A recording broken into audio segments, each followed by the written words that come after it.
as we kind of think about our lives, do we find a point in our lives when we're just done? Like, I've done everything I need to do. There's nothing left for me to do. I've achieved all my goals. I've done all the things I wanted. Is life just done at some point? You just got to sleep through the rest of it? I mean, obviously, our whole lives shouldn't be done.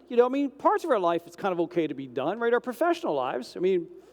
No matter how much you love what you do for a living, at some point, you might want to stop, right? Again, no matter how much you love what you do for a living, part of the reason you go to work is a means to an end. You got to pay your bills, right? So if you reach a point in your life where you've got the support and the resources in place that you need, you can start working less, or in some cases, stop working altogether. So in our professional lives, it's okay to be done. It makes sense to be done at some point. But what about the other parts of our lives? Like, what about our personal relationships? What about our faith lives? Is it okay to just be done at some point? Now, what led me to kind of ask that question was a couple months ago, I got a call from another minister that I know who I hadn't talked to probably like close to 2 years. And he'd heard that I had moved here to UCP. So he called me up just to kind of ask, how's it going? How am I doing? And I was kind of happy to tell him that I think it's going pretty well. You'd probably want to ask the folks who were there, but I think it's going pretty well. I'm excited about what we're doing. I'm excited about what the future holds. I'm excited about the things we're doing, the things that we'll get to do. So, being polite, I said, so how are things going with you in your church? Now, he's been at the same church for a very long period of time. And his answer, to be quite honest, his answer kind of rocked me. He said, well, me and the board have sat down together, and we've decided that we're done. Now, they're not discontinuing church. They're still going to have church each week, but they've decided that there's just no way to be successful long term. So we're going to stop trying. That we're just going to come to church every Sunday, the folks who are here, and we've got the ability to keep running as long as we think they're going to live. And so we'll just keep having church until none of those folks can come anymore. And then we're done. The end. The church is closed. I'm not making any of that up. That is me summarizing that conversation. Now, what I find interesting is that, and I don't want to judge their choice. I'm not in their position. But what I do find interesting is that they explicitly made the choice to be done. But I wonder how often do we kind of implicitly get there? As individuals or as an organization, or, any organization, not just this one, right? That do we start going about our lives in such a way, start going about our mission in such a way that we're kind of proceeding as if we're done. We just never really decided to make that the case. So this week we're continuing the series that we kicked off last week, right? Rewind, pause, or fast forward. And as you recall, I kind of made the point that I think that how we pursue our lives pretty much always fall into one of these buckets. Now, there'll be details will be different depending on what you're doing, but ultimately you're either in rewind, meaning that you're very connected to the past, right? Either you're pursuing things going, wow, I want things to be like they used to be, or maybe there's some baggage you're bringing from your past you can't break free of. If you've had other things that are kind of holding on to you, that's kind of living in rewind. Right? Pause is this idea that, it can come a couple of ways. I want things just to stay like they are right now. I want things to be left alone. But pause can also just be, I'm not really going to think about it. I'm just going to do what I do. I'm kind of done trying. And then fast forward is, I want to go forward. I want to pursue what's available. I want to do the things that I can do. I want to be an active part of shaping and building the future, even if it's a future that I might not be around for. I think it's that important. And so those, I think, are really the three choices. And you may recall last week I mentioned that you may go, well, wait a minute, what about just pushing play? Like, can I just push play? Well, I think that the idea in this metaphor is that if you just push play, you're saying that I'm just going to do what I do, and it's going to end up how it ends up. So whether you decide to or not, whether I decide to or not, we all will ultimately live in one of those three modes: rewind, pause, or fast forward. If we think we've just pushed play, we're still heading in one of those directions. So back to this idea of what are we doing? So this week I want to kind of look at this idea of choosing to go on pause or living in pause. Right? And as I said, sometimes we choose it. Sometimes we just kind of end up here. And I think the one place where it is reasonable is our professional lives. But thinking about those other parts of our lives I've talked about, in your personal life, in my personal life, do we want to reach a point where we stop investing in our relationships? Do we want to reach a point where we stop kind of trying to do our best to make our relationships as healthy as they can be? And Bonnie and I have been together for knocking on 30 years. She should know I love her by now. I don't have to tell her anymore, right? You know, the old joke, I told her on the day we got married, what's the big deal, right? But obviously, I want to invest in that relationship. If I stop investing in it, it's not going to be a very healthy relationship.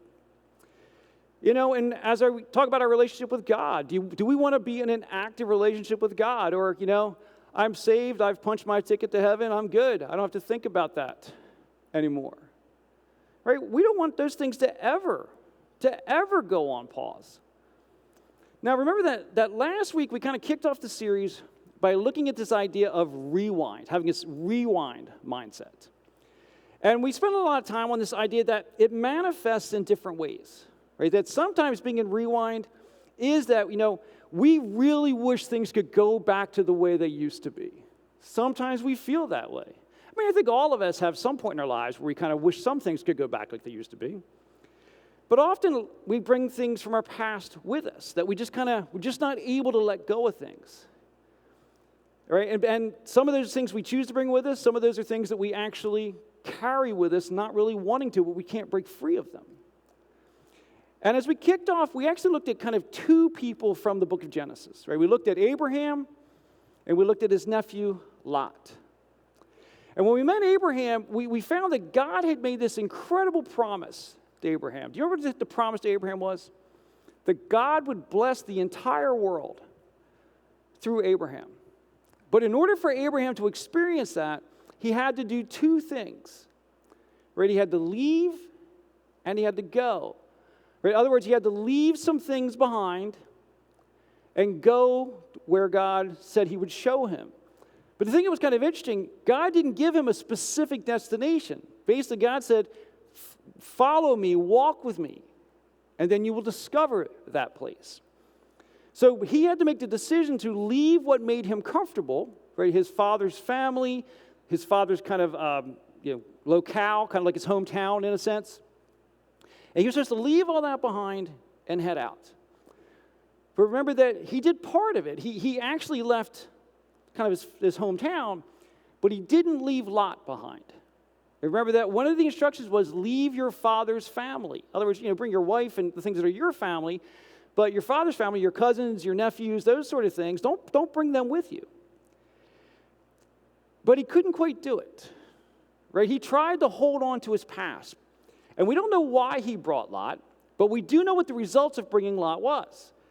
That he was not able to progress as quickly as he could have because he was carrying the baggage from the past. Because in this sense, Lot was kind of baggage, right? Because it was creating turmoil, it was creating stress, right? There was kind of fighting going on between them and their staffs. And that really kind of demonstrates this idea that, well, sometimes when we try to bring our past with us, we're never going to get where God is calling us to as fast as we could get there if we keep holding on to the past. But then Lot showed us a different side of things. Remember that when Abraham and Lot split up, and they finally split up so that Abraham can kind of head off on the journey God has called him to, Lot saw something kind of shiny off to the side. He saw the city of Sodom.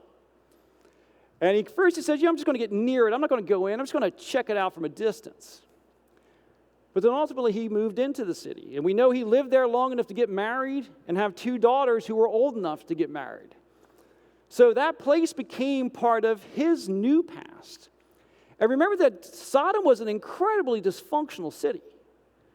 And as Lot spent time in that city, he picked up that dysfunction.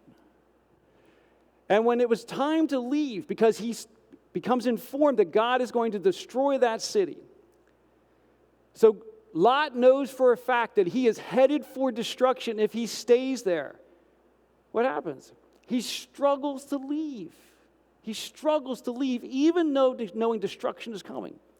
And then finally, when he, effectively is kind of pulled out, he keeps hanging on to that dysfunction. He seems unable to break free of it. And Lot demonstrates for us what happens is that when we have dysfunction in our past, if we don't do the work to get free of it, it holds us back. Because we know that Lot kind of leaves the city and never really does anything after that. Lot gets stuck. But the thing I want us to see this week is that although it may be kind of easy or easier to see that rewind mindset, it's fairly easy to see how that would get us stuck, right? If we're looking at the past, holding on to the past, letting the past hold on to us, of course that's going to lead to us being stuck. But what I want to talk about today is the fact that this idea of being on pause will also cause us to get stuck. It will keep us from living out the life that God calls us to. Because again, this pause mindset is that either I want to just keep things as they are, or you know what? I'm just going to stop trying. I'm going to say that the work is too hard. I've done enough. I've done my part. I don't want to deal with it anymore. And so, when we think about this idea of avoiding this pause mindset, right? This is something we want to really make sure we keep out of our faith lives individually. And it's certainly something that we want to make sure we don't do in our churches. And interestingly, when we look at the story of Lot and Sodom, that story actually shows us how God feels about us deciding to just pause, to just stop trying in our faith lives, to stop trying as a church. Because if you've grown up in church, you have almost definitely know the story of Sodom, or often as it's called, Sodom and Gomorrah. Right? And the narrative tells us that God decides to destroy the city. And if you grew up in church, you were probably told the reason that God decided to destroy the city. But what I'll say about my own life is that when I got into the Bible and I started reading things more for myself, when I read, and we'll cover that in just a second, the reason I was given was tied to sexual sin. But that's not what the Bible actually tells us. Because the prophet Ezekiel actually describes explicitly why Sodom was destroyed. So the prophet Ezekiel, speaking on behalf of God, says this: "Behold, this was the guilt of your sister Sodom. She and her daughters had pride, excess of food, and prosperous ease, but did not aid the poor and the needy. They were haughty," in other words, self-important, right? They were haughty and did an abomination before me, so I removed them when I saw it. So Ezekiel, speaking as a prophet of God, says that the problem with the city of Sodom was once they had everything they needed, they stopped caring about anybody else. And that all the things that we learn about that they do later down the line happened because it started with, I'm good. It's not my responsibility to care for anybody else. That once I'm good, I don't have a responsibility to anyone else. So everything I have in my life that's good is for me. You know, if I want to kind of do a little something here and there because it makes me feel good, maybe I'll do that. But according to Ezekiel, God looked at that mindset and said, that's something I have no patience for. That's something I'm not going to tolerate. And so Ezekiel tells us that path of once I've gotten what I need and I have everything I need and I don't care about what happens to other people and I don't make it a part of my life to care for those who have needs, that's a path to destruction. Now, why was Ezekiel talking about that? Because Ezekiel actually lived many centuries after the story of Abraham and Lot. So why is he, hundreds of years, actually I think close to 1,000 years later, talking about this? Because Ezekiel was part of the descendants of Abraham. Right? Remember that Abraham had Isaac as a son, then he had Jacob. Jacob had the 12 sons who became the tribes of Israel. So Ezekiel is part of the tribes of Israel. And what he's talking to are the other people who are part of the tribes of Israel. Remember that Abraham was told that he was a blessing, he was blessed so he could be a blessing. Well, what Ezekiel finds is himself living in a time where the descendants of Abraham have adopted that same mindset of, well, God has blessed us. We got God on our side. It doesn't matter what we do. We don't have to care about other people. We're special. We don't have those kinds of responsibility. We're the people of God. He takes care of all that stuff. That's not our concern. And what Ezekiel wants them to know, and what I think God wants us to know, is that is the path to destruction. That if we focus just on what we have and don't care about those around us, if we don't go out of our way to support the needs of the people around us, according to Ezekiel, pointing back to Genesis, that's the path of destruction. And that, in reality, is what we do when we live on pause.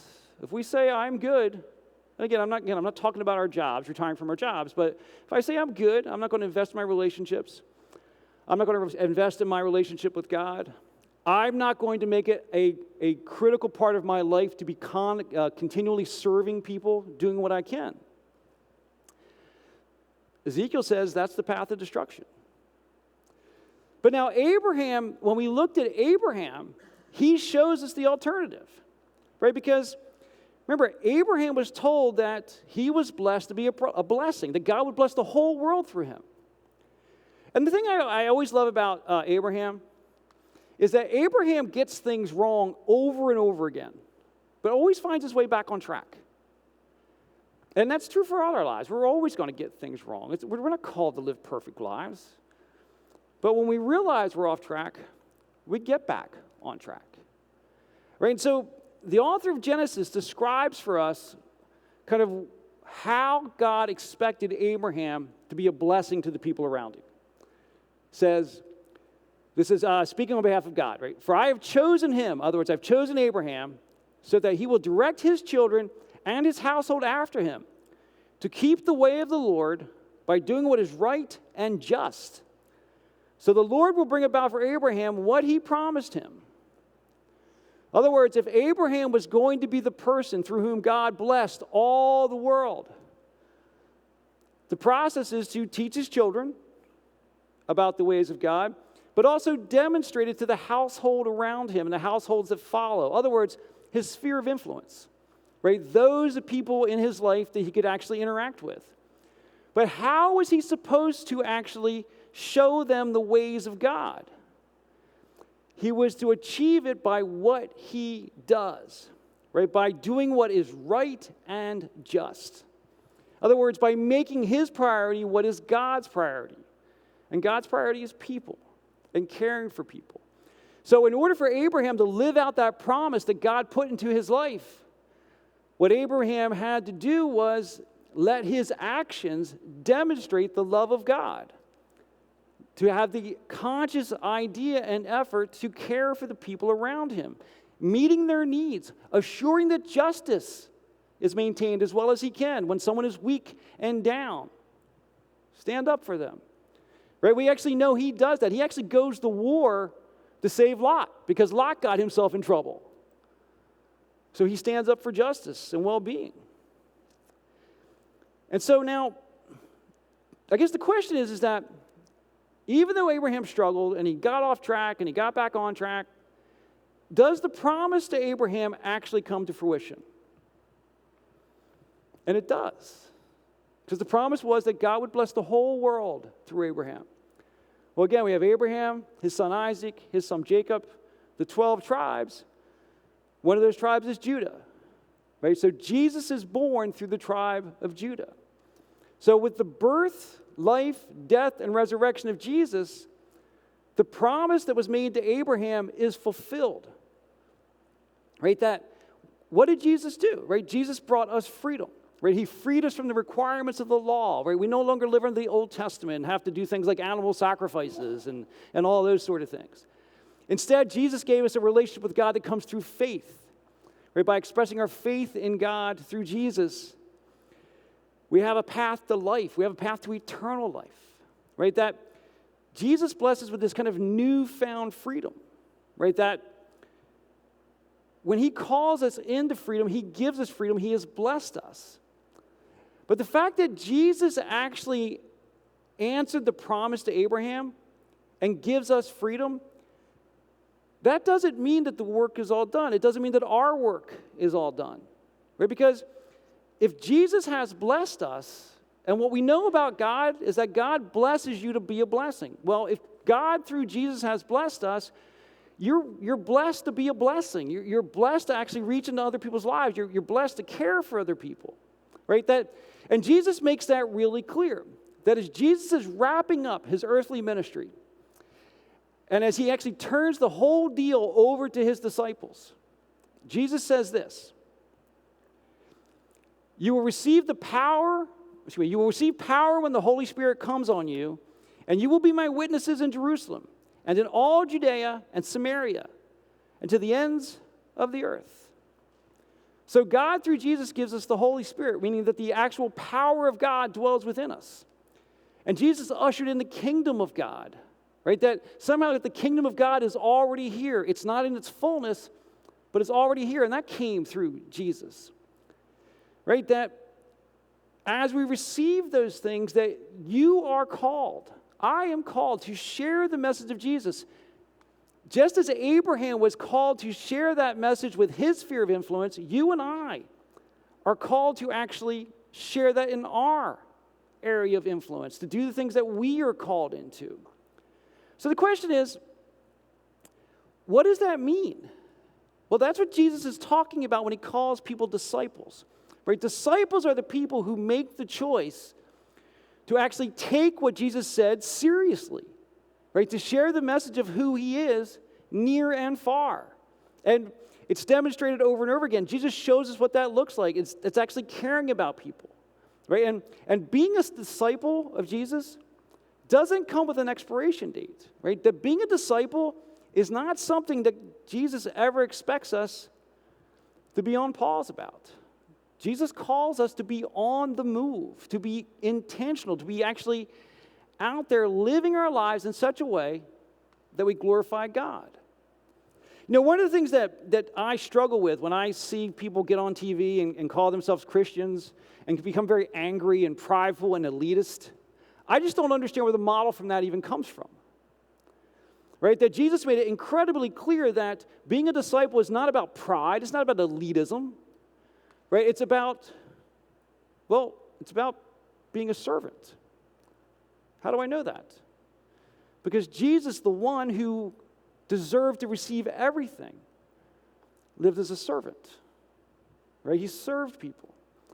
We are called to serve people. That we are called to being a disciple means that we care about people. We do good for people. That we actually share the message of Jesus. Sometimes we talk when we do it, but most often we should be active in supporting people. That's how we show the message of Jesus, right? That's how we share the love of God, right? Being prepared to talk about those things when it comes up.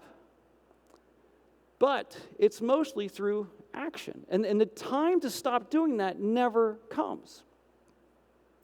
Now, that doesn't mean that we never reach a point in our lives where we need to slow down, right? As we age, sometimes we need to slow down. You know, sometimes when we have health issues, right, we need to slow down. You know, again, this eye thing is kind of minor. I can't believe how, in my way it is. You know, so I do the best I can. You know, you do the best you can in your life when you have things going on. But here's one of the things that I've learned kind of in my years is that when we have challenges in our life, the things that we think are actually inhibiting us from doing the work we need to do, oftentimes those are the exact things that God uses to open the door to reach other people, to reach new people. So just because you're struggling with something, right, don't think that maybe God couldn't work through this somehow. Right? Again, I'm not trying to minimize anyone's suffering or pain. I'm simply saying that sometimes in our struggle, God will move through those struggles to help us reach other people. Now, one of the things that Jesus made really clear during his earthly ministry is that being a disciple of Jesus was not going to be easy. Right? It was not going to be something that you just kind of achieve, sit back, and relax. That Jesus made it really clear that he expects us to do something, and it's going to be hard sometimes. And throughout the Gospels, we see that. But the Gospel writer Matthew actually captures for us a couple of kind of really clear scenarios that kind of shows what Jesus tells us the life of a disciple is. And this is really cool. I enjoy this because this is really early in Jesus' earthly ministry, that he's declared himself, he's beginning his ministry, and what's happening is that as he begins his ministry, crowds of people start to follow him. They start to hear his teaching, they start to see the miracles. And as they start to follow him in one particular situation, the crowds are getting so big and so aggressive that Jesus actually turns to his disciples and says, hey, there's a boat over there. Let's get in the boat and let's kind of get to the other side where it's safe. Now, as he does that, Matthew records for us the reactions of some of the people who were kind of part of that crowd, people who kind of considered themselves disciples. So it says that then a teacher of the law came to Jesus and said, "Teacher, I will follow you wherever you go." And Jesus replied,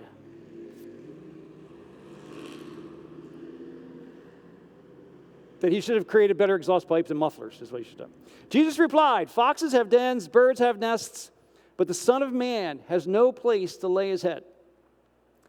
Now, it's interesting that a teacher of religious law would mean someone who was deeply religious. And he'd been kind of living under the temple system, which was kind of the way they practice it, someone like him would have been lifted up above other people, sitting back, relaxing, enjoying his position. And so he goes up to Jesus and says, "Hey, man, I'll follow you wherever you go." And Jesus' response, right, about, foxes and birds, but the Son of Man has no place to lay his head. Jesus isn't talking about being, poor.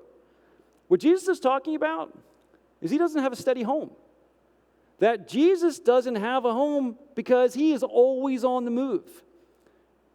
And what the point that he's making is that the life of a disciple is not a life of comfort. It's not a life of stability. It is a life of always being on the move, or at least being willing to be on the move. That the life of a disciple of Jesus involves uncertainty. It involves instability. That the work will sometimes take you in places where you're not as comfortable as you'd like to be. And Jesus says, when the work takes you there, you go there. That's what it means to be my disciple. Now, we have no idea if that guy decided to get into the boat after he heard that. But it does seem that when Jesus said that, it caused another disciple to kind of have second thoughts. Because immediately following that, Matthew tells us, another disciple said to Jesus, "Lord, first let me go and bury my father." But Jesus told him, "Follow me and let the dead bury their own dead." That sounds compassionate, right? Now, is Jesus saying to this guy, this mourning person whose father has just died, you cannot go bury your father? That's not what he's saying. He's not what he's saying. The commentaries around this point out that there are probably one of two things going on, and they kind of fundamentally boil down to the same thing. The most likely thing that's going on is this guy is the firstborn son, and his father's not dead or even dying. But the cultural tradition of the time was that the oldest son stayed with the family until the father died so that he could kind of take care of any business or anything that needed to be dealt with when that event happened. So he might be actually asked to be let off the hook for years. And so what he's saying to Jesus is like, wow, I love what you're doing. Great stuff. I'd love to join you, but I've got another responsibility over here. Once I'm done with that one, and any others that might come up, I'm with you. I'm with you all the way. Now, that's one interpretation. The other possibility is that the gentleman's father has died sometime in the past year. Because their religious tradition, was that when someone died, now remember that this is in the Middle East, the ground is hard to dig in, there's not a lot of it. So their tradition was that when you died, they buried you, And they left you in the ground for about a year. Give you time to decompose. And at the end of a year, they would dig up your bones. And they would put in what's called an ossuary. It's actually a cave that is kind of a family cave. That you take all the bones of everyone in the family and you store them there after they die. And so the guy is saying is that, my dad died, a few months ago, and, in a few more months I'm expected to go do something, so I'd love to go with you, but I've got to do that. In either case, it boils down to the same thing. That Jesus is calling them to follow him and go where he goes, and they're saying that, I'd love to, but I can't right now. Now, one of the things to be really clear, right, is that Jesus is not saying, right, he is not saying that you do not honor your parents, right? The Bible is abundantly clear that you honor your parents, right? In the New Testament and the Old Testament, he's not saying you don't honor your parents. He's not saying you should abandon your family. You don't abandon your spouse. You don't abandon your kids. But what Jesus is actually reading through the situation, that the guy is using this as a convenient excuse for why he doesn't want to follow. And what it shows for us, though, is that if we choose to be a disciple of Jesus, there will be tension in our lives.